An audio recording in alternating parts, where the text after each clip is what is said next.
Artı buna bağlarsak. Emeklilikte yaşa takılanlar, asgari ücret, 650 vergi konuları ilerleyen defalarda ekonomi bölümünde konuşacağız dakikalar sonra ama meclis genel kurulunda da... Merhaba arkadaşlar, tamirhaneye geldik.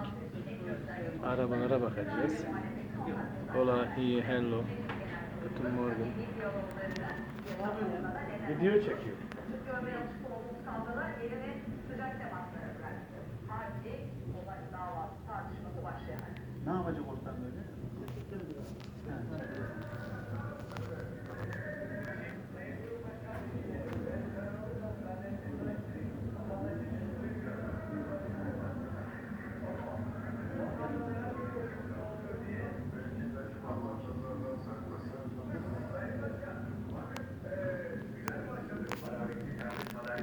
Sıcak mesajlara bıraktı.